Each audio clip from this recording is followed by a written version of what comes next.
doorashadii ka dhacday Puntland ba waxay ahayd god abeeso oo gacanta la gashay mise waxay ahayd gool iyo baraare ay bulshadu gaadhay caalamka wax ka dhacay ma korso ka dhacay maanta laba nin ma hay sida la sheegay inta kale korso bay galeen aan la arago la maqal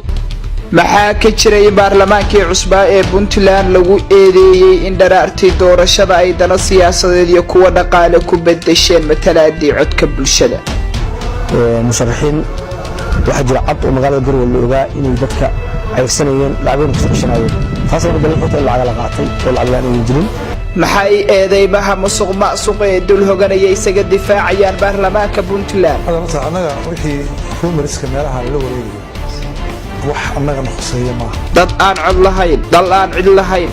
dadaysta siyaasiya dul manfaciyo masabdoorkoodu yahay mawjado isdiidan hore waxay sameeyeen jireen hal musharax oo tii jireen waxay ka qaadan jireen ku soo celin jireen kuwa dad waxay la soo baxeen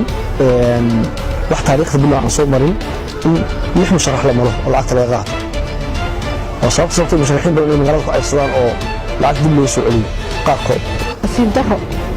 adduunyada maalinta doorashada shacabweynuhu waxay u dareeraan goobaha codbixinta si ay ninkay doonayaan oo qofka u arkaan waddanka Koonfur u doortaan laakiin Puntland 66 baa qolgala oo madaxweynaha doorto kuwaas oo aan la dhaho anu ma arkin meesh ku qaadanayeen hab lacag qaataan haddii aanan khaldanayn ilaa 7 murashax ayaa noo balansanaa maalinka ugu horeeya oo ku jiray madaxweynihii xilka Maxamed markaasi hayay iyo madaxweynaha haatan hayaba doodii subaxii markii lagu balansanaa maxaa la yiraahdaa imaatinka ay waxay tagtay isku tuurto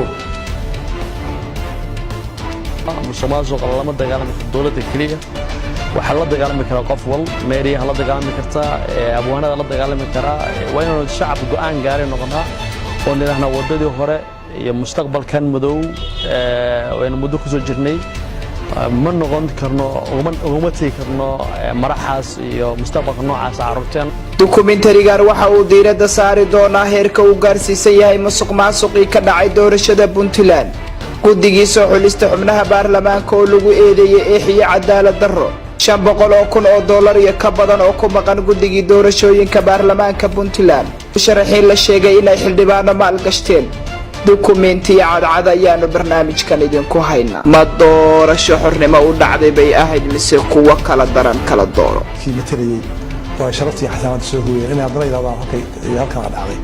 waxa qurux badan ma marka nin isagoo aan xil lahayn ku talagalay inuu la luush bixiyo wax musuqmaasuqo markuu uu xil qabtay uu madaxweyne noqday yaa noo ballan qaaday inaan musuqmaasuq sameeyay xildhibaanka laftiisa waxa kaga baxay ninka ugu yar ka kaga baxay inuu xildhibaan noqdo oo deegaanadii iyo beelihii xildhibaanada laga soo xulayay ayaa waxa ku xiran caqabad nabadoonadii ismadii iyo dadka hal doorka ahaa cid walba iyo cidii waxa weeye ka qayb qaadatay lacag baa ku baxay xildhibaan manaysa waa jaranjaro dheer oo isku xiran ilaa nabadoonadii xildhibaankii madaxweynihii soo gaaray heerka tan ugu dambeeyay marka bulshada aad u fiiriso waxa weeye musharaxiintu lacagtay bixiyaan